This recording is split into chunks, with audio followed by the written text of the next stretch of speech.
SSC students की जो बात है उस पर जो मेन स्ट्रीम मीडिया है वो भारत का कुछ नहीं दिखा रहा है। समझ में नहीं आता कि शर्म आनी चाहिए, लेकिन किसी को तो बात करना पड़ेगी। इसलिए सबसे पहले तो मैं माफी मांगता हूं एसएससी स्टूडेंट से, क्योंकि मुझे ये बात पता नहीं थी। मैं जनरली क्या करता हूं कि जैसे 15 दिन में 10 दिन में क्या करता हूं, मैं मोबाइल से बिल्कुल डिसकंटिन्यू कर देता हूं, दूर रख देता हूं, क्योंकि मुझे लगता है गुलाम बनाने लगती है डिवाइसेस। जो एसएससी स्टूडेंट्स का जो नेशन वाइड प्रोटेस्ट चल रहा है उसके बारे में कोई चर्चा नहीं हो रही, कोई कहीं पर कुछ नहीं है।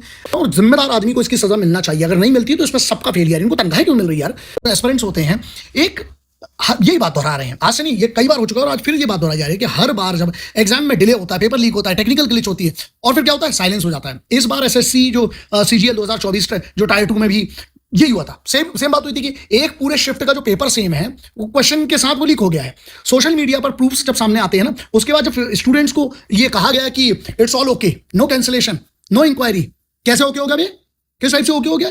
जब लाखों स्टूडेंट्स दिन रात मेहनत करें और उसके बाद सिस्टम उस मेहनत को मजाक बना देती है, तो फिर चुप रहना सबसे बड़ा गुनाह है। और कोई नहीं बात करता इस देश में। बड़े करोड़ों के फॉलोअर लेके बैठे हो, शर्म आना चाहिए भाई। इन्हीं की आप लोग टिकट लेते हो, इन्हीं की फिल्म देखते हो, इन्हीं के क्रिकेट मैच में आप लोग चिल्लाते हो, शर्म आती है इसलिए। और स्टूडेंट्स का जो प्रोटेस्ट है, यही तो भारत का भविष्य क्या है फिर भाई। अगर आप स्टूडेंट जो मेहनत करता है, गरीब बच्चों, गरीब परिवार से आते हैं, बड़ी मेहनत करते हैं, एसएससी एस्पिरेंट्स की जो 3 जो कोर डिमांड है उस पर कोई बात नहीं हो रही, कोई चर्चा नहीं हो रही, कोई किसी कोई लेना देना नहीं है। पहला क्या है? Transparent and fair investigation into paper leak, accountability और जिम्मेदार। कौन जिम्मेदार है उसका? वेंडर्स है, स्टाफ है कि ऑफिशियल्स हैं? कैंसिल। और तीसरी जो उनकी डिमांड है वो क्या है? कैंसिलेशन और re examination of the compromise shift. उसका ये सिंपल सी 3 चीजें हैं और ये मांगे कोई रिबेलियन नहीं है। मतलब जिसको बोलते हैं ना कि कोई गलत मांगे नहीं है, बिल्कुल कॉन्स्टिट्यूशनल राइट के अंडर में आती है। मैं बताता हूं कैसे आती है। उनका संवैधानिक अधिकार है आर्टिकल 14 के अंदर इक्वालिटी का, जिसको अधिकार देता है। आर्टिकल 21 जो है राइट टू फेयर प्रोसेस का, जो और सुप्रीम कोर्ट के कई बहुत सारे ऐसे जजमेंट हैं जिनने अपहोल्ड किया इस चीज को। पहली बार नहीं हुआ है। मैं आपको डेट बताता हूं, मैं आपको डिटेल्स देता हूं। एक Avinash Meena versus union of India का 2021 का केस था। If sanctity of an exam is breached even for a section, re-exam becomes constitutional necessity।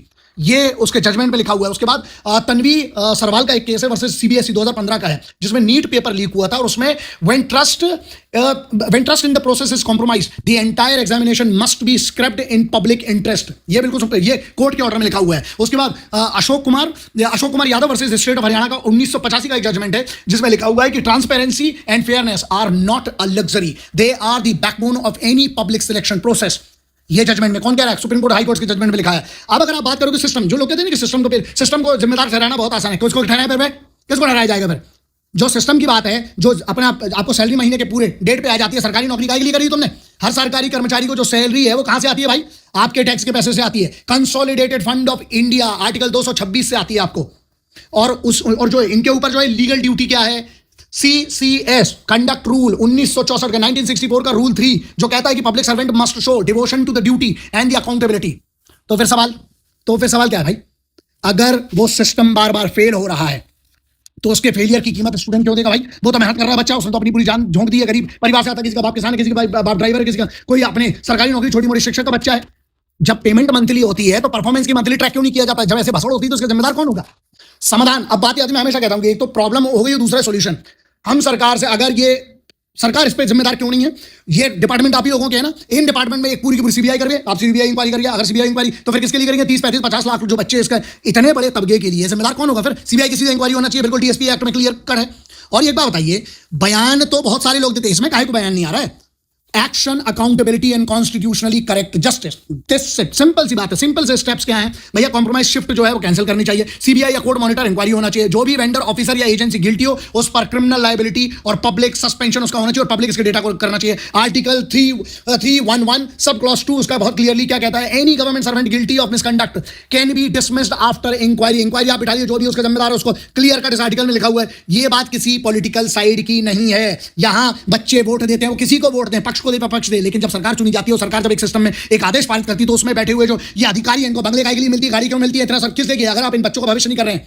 ये बात सिर्फ एक स्टूडेंट्स की मेहनत की नहीं है, यूथ के ट्रस्ट की है। भरोसा उठ जाएगा साहब तो काहे का सिस्टम फिर इस काम का? इतने सारे लोग क्यों उसके लिए रखे हुए, करोड़ों अरबों खरबों की जो उनको पैसा दिया जाता है, किस लिए दिया जाता है, फैसिलिटी क्यों दी जाती है? ये बात है देश की डिग्निटी की। क्योंकि अगर बच्चे जो भारत का भविष्य है, भारत के युवा है, मेरे बच्चे चाहे मेरे घर से कोई नहीं दे रहा है ऐसा एग्जाम, लेकिन ये मेरी जिम्मेदारी है, क्योंकि वो बच्चों की आवाज फिर बनेगा कौन?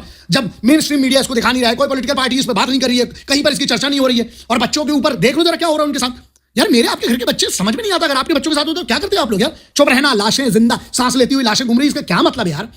इस सिलेक्शन प्रोसेस को अगर आप बचा नहीं पाए तो फिर मेरिट मेहनत दोनों कहां पे क्या करेंगे फिर बच्चे इतनी मेहनत करके। मेन ये नहीं कह रहा मैं मेन बात क्या है आपकी, हम ये नहीं कह रहे कि भाई पूरा सिस्टम करप्ट है, लेकिन अगर जो सिस्टम में जो भी जिम्मेदार मिले उसको सजा क्यों नहीं मिलेगी। जब तक आप दो चार को सजा में टांगोगे नहीं कानून के तौर से तब तक सिस्टम नहीं सुधरने वाले। ये कब तक समझेंगे हम लोग। या फिर ऐसा कि सबकी मिली भगत और सबका शेयर जा रहा है, वो भी तो इल्जाम लग रहा है। बच्चे क्या गलत बात बोल रहे हैं, जस्टिफाई करिए इसको।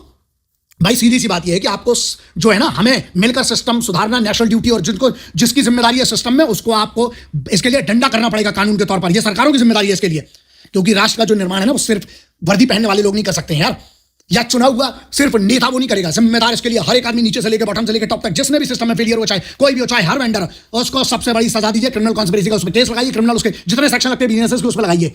और युवाओं से भारत की पहचान होती है और दुनिया में और हमारा भारत यार युवा है यार, जो कॉम्पिटिटिव एग्जाम आज दे रहा है, मेहनत करके बच्चा है यार, उसके पास सोचिए, उसके पास एक भरोसा है कि मैं मेहनत करूंगा, एग्जाम दूंगा, उसका कुछ जिंदगी में सुधार आएगा। इतना भी अनफेयर मत बनो ये जो बैठे हुए अधिकारी लोग हो यार, कि स्टूडेंट को सड़कों पर उतरना पड़े।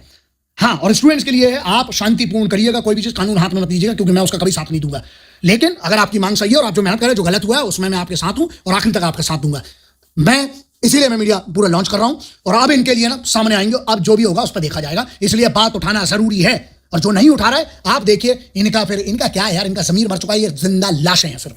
मैं आपके साथ हूं। जय हिंद, वंदे मातरम, इंकलाब जिंदाबाद, भारत माता की जय।